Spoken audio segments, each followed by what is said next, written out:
Welcome to Inside Politics with Kevin Klein, beyond the headlines, beyond the spin. Straight facts, sharp analysis, and common sense conversation you won't hear anywhere else. Let's get started. Welcome to another edition of Inside Politics. I'm Kevin Klein, joined as always by two of my columnist colleagues at the Winnipeg Sun. We have Lawrence Pinsky, KC, a former human rights adjudicator, and Royce Koop, who is a professor of political sciences at the University of Manitoba. On the last episode, we talked an awful lot about what is happening inside the Liberal Party. We have to come up with a name for it, like they have the Kardashians. We have to come up with something for the Liberal Party so that Royce can spend more time talking about it. But one of the topics that did pop up during our discussion was Bill C9. And Royce also has a column at winnipegsun.com about a motion a bill that was put forward in Manitoba for Christian Heritage Month. So let's start with you, Royce, about the Christian Heritage Month and what that means. I guess now it's a private member's bill, so it's dead because the session ended on Thursday.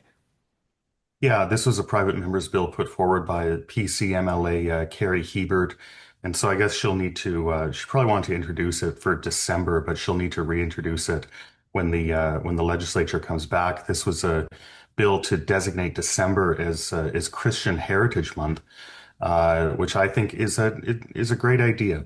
We're all familiar with the arguments against these sorts of proposals that it kind of privileges Christianity, it denigrates other religions.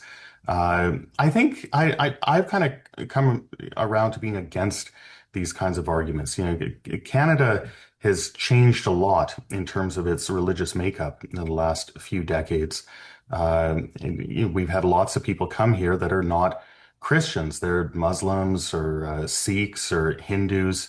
And Canada is much more diverse in terms of its religion than it used to be. I know that I think in the last 20 years, the proportion of people that identify as Christians in Canada has dropped by like 20%, very, very fast descent. And so if Canada is going to be a pluralistic place with religious diversity, then we shouldn't be afraid to recognize all religions and give all religions these times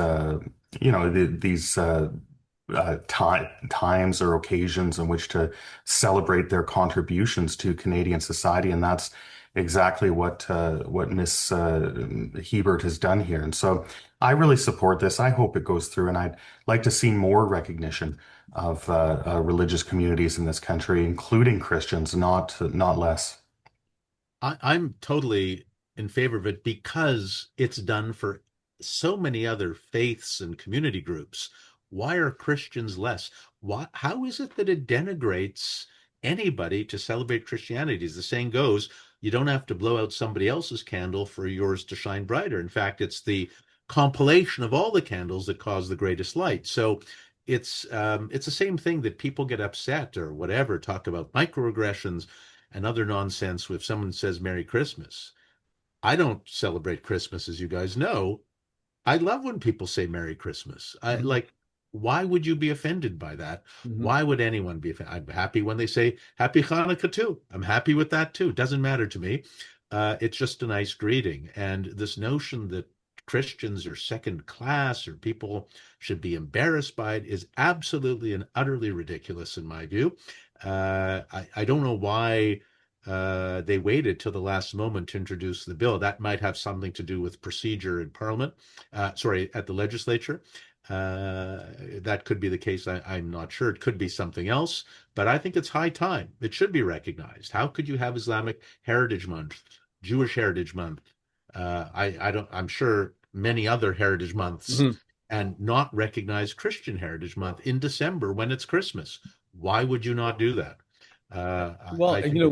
It's funny. I wrote a column about this a few weeks ago in the Winnipeg Sun, talking about my time as a politician. When I first got into politics, with people telling me, "Don't talk about your religion," and make sure you go to all these different places of worship but don't be taking pictures at the church, or don't be taking pictures, at a Christian event. And I talked about that, and I said, it seems to me that we all deserve to have that peace. And whatever religion that your faith is, if you find peace and you find happiness, you find joy and find self-worth with that, why can't you talk about it? Or why can't we celebrate all religions the same?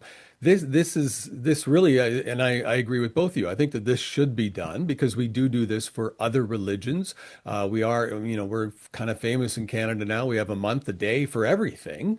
Why wouldn't we have something for Christianity? But I do remember in politics, don't talk about your faith. Don't talk about your faith. Go here, go to this place instead, go to that place instead, and take pictures. But I never understood that. And it really kind of bothered me because then I thought, well, I'm not being true to myself at running as a politician because I can't talk about my faith. I have to hide that fact. I can go celebrate everybody else's faith and attend all the events and wear the special apparatus or whatever it may be, but you can't do it for your own religion. And Or no that scares religion. me. Or no Or religion. if you're an atheist or agnostic. Right. There's Pride Heritage Month, Pride Day, Yep. all these other months and days. Yeah, you should absolutely be able to celebrate it, and it's one of the founding base. I mean, Canada's based upon Judeo-Christian culture as well as Indigenous beliefs. That's the basis of our country. It's pluralistic now, an interesting political actual analysis in terms of multiculturalism as an offset to French nationalism in Quebec that Mr. Trudeau the First did. But we celebrate that, even though multiculturalism has largely failed in our country and in Europe. But that's what we're supposed to do. And we're supposed to respect all of it. There's no reason to denigrate Christians because historically they've been the majority. On the contrary, Christianity ought to be celebrated. It's contributed tons to Canadian culture. But I Yeah, wonder because I mean the NDP in Manitoba are very activist orientated. I don't know if they're going to support a private member's bill as such. I don't know if they're going to put that through. I think they're going to try not to, of course, and she has to reintroduce it. But it kind of brings back to here's in one part of the country where we're trying to acknowledge Christian Heritage Month in December when Christmas is, but you have the what we talked about in a previous show, Mark Miller, now made a minister again and talking about making it illegal to talk about some things that are in the Bible.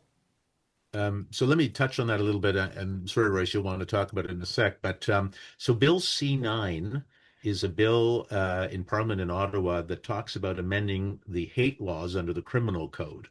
And there appears to be some deal, at least the start of a deal, between the Bloc Québécois and the Liberals that changes what Bill C9 says. And Bill C9 itself is problematic, complicated and problematic. But Mr. Miller said essentially that reading or teaching parts of the Bible might be hate crimes. And that in the existing hate legislation, there's exemptions for a religious belief and practice, because the truth is these are old scriptures, and what was accepted or was prohibited at one point may not be now. It might be different, and we have to interpret it. We have to interpret the Bible in a way that's consistent with its themes, obviously, and what it's trying to teach, but also in a way that's reasonable in today's world. I would argue, some would argue that's wrong. The state has no business in playing around with other people's faiths or religions. And that's what Mr. Miller and the Liberals and maybe the Bloc is now trying to do, an aggressive form of secularism that interferes with people's rights, when really government should be pulling back and getting out of people's lives, not interfering with that basic core belief. One of the most fundamental things of people is what they believe, and the government has no place doing that. But Mr. Miller and the Liberals are saying that teaching Bible, he didn't talk about the Quran, funny enough, which has all sorts of interesting provisions in it, but that he might find to be hateful. But what Mr. Miller is saying affects Islam, Judaism, Christianity, and it's very, very problematic. yeah, it needs a multi-faith response as a result of that. One of the reasons that I support Hebert's bill is because Christians are treated horribly in some parts of the world, in some regions right now. There's the best example is in Nigeria, which has lots of Christians. In the northern part of the country, they're living under Sharia law. And they're subject to horrific violence from terrorist groups, from Boko Haram. And we've seen tens of thousands of Christians killed solely because of their religion, solely because they're Christians, for no other reason. The state, in a lot of cases, turning a blind eye to that. In Canada, we've seen churches burned to the ground over the last few years, and it's within that context that we have to hear the words of this. Now he's a minister. Mark Miller has returned to cabinet, saying that reading excerpts from the Old Testament could count as a hate crime under a bill that has been written and amended by the Liberal Party and the Bloc Québécois. I thought like Lawrence, I have concerns about this bill as a whole, but at least there was some kind of compromise here to try to protect religious expression, which, by the way, is a charter protected right. We do have religious rights protected in this country. With this most current amendment, I think it's very concerning, and people have are right to be concerned about it as well. So two things on this that I want to mention. The number one is you mentioned what's happening to Christians around the world, and it's shocking to me that nobody talks about it, right? It doesn't make mainstream media. You don't see world leaders talking about it, except I guess Trump now is starting to take action saying that it's got to stop, or he's going to get involved, or stopping immigration from certain countries that do that, which is good on him to do that.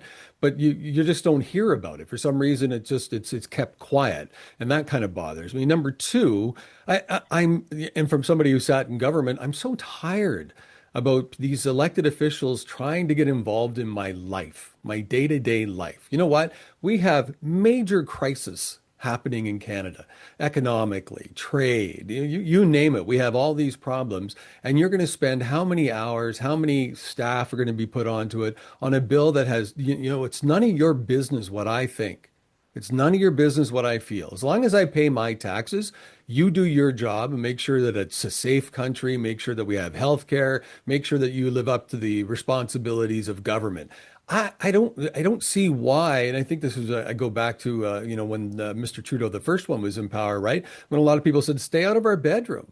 Like you're not allowed to get involved into people's personal lives. And why do we even debate it? Why are we even talking about it? Why is it even allowed in Parliament? And I look to you, Royce, as a political professor. This is the type of stuff that really isn't under the jurisdiction, if you will, or of the government. Like, why are they doing this? This is nothing more than grandstanding, if you will, or social engineering. I don't know. I just don't understand it.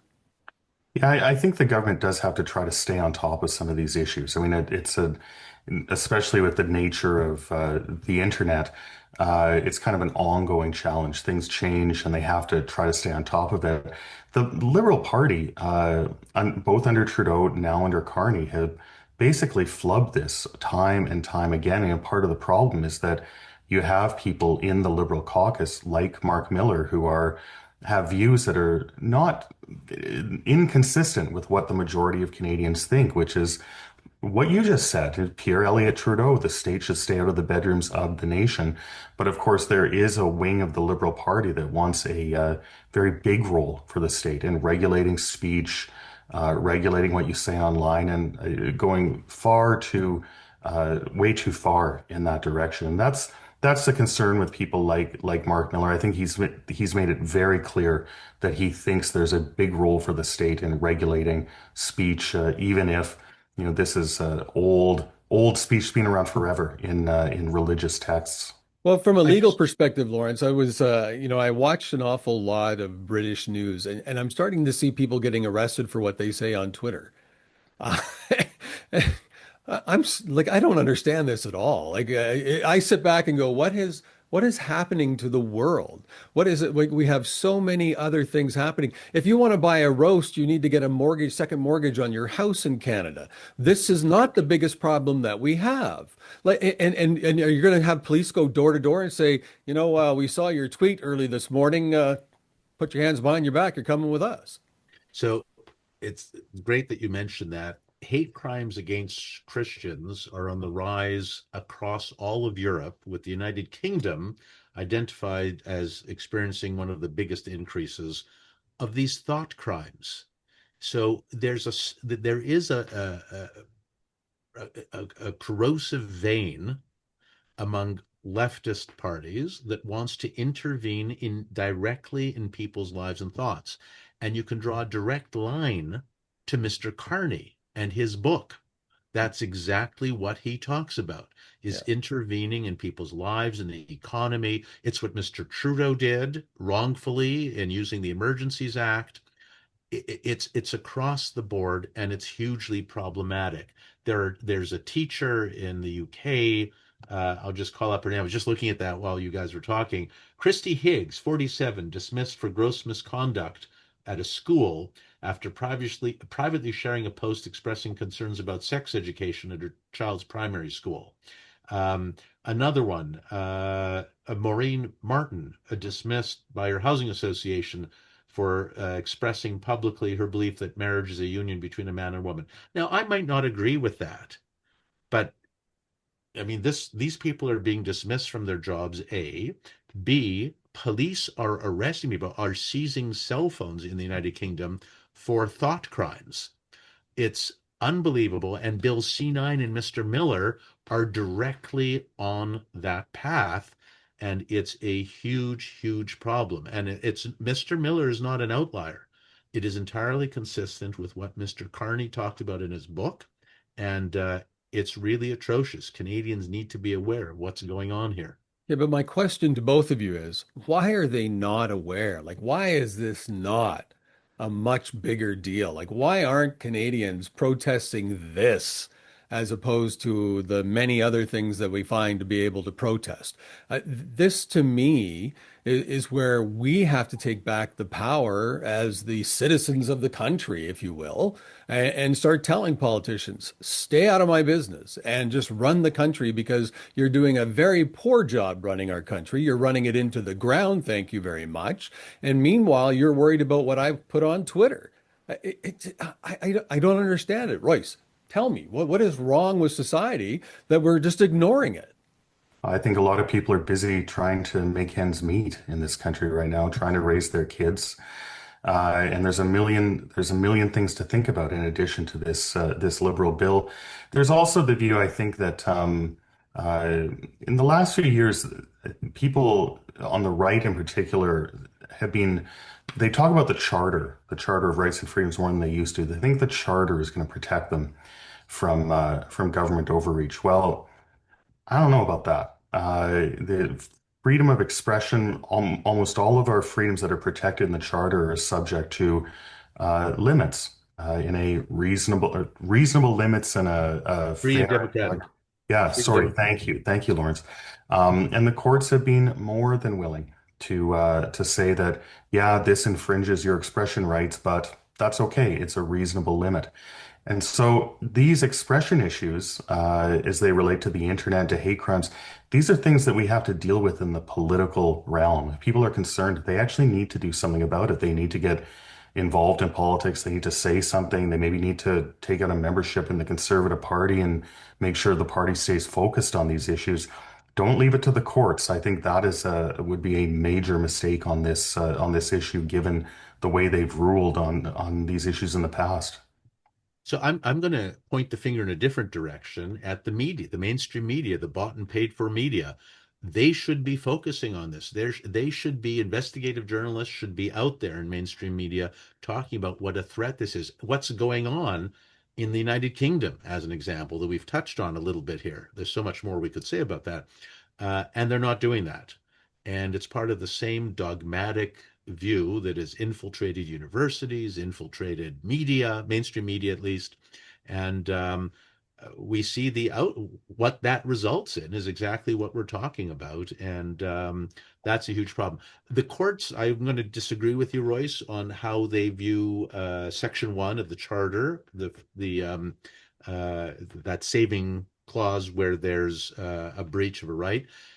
The case law is very complicated on these issues, and naturally it should be, because you're protecting individual rights, you're balancing the Constitution. The amendments in 82 gave the courts that job.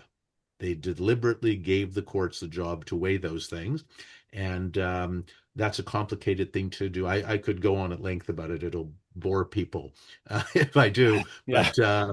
But it's a really interesting and delicate topic. And that's why when you have an elephant like Mr. Miller, who has really fumbled every portfolio he's had, when you have a guy like him dealing with something so delicate, Yeah. it's a huge problem and very dangerous, frankly. Well, we'll kind of wrap it up here, but I referee hockey, as you guys probably know, and I always love it when there's four referees on the ice now, two linesmen, two referees, and they start yelling, "Ref, you suck." So does that mean like the police are going to have to come into the building and put everybody in handcuffs?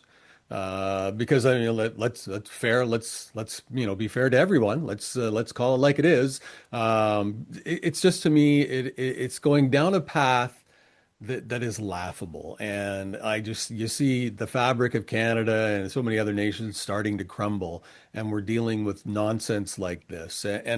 And really, what does it create? Like, you're afraid to say anything. And that goes back to what we had talked about at the start when I first got into politics. Don't talk about being a Christian. Hide So it.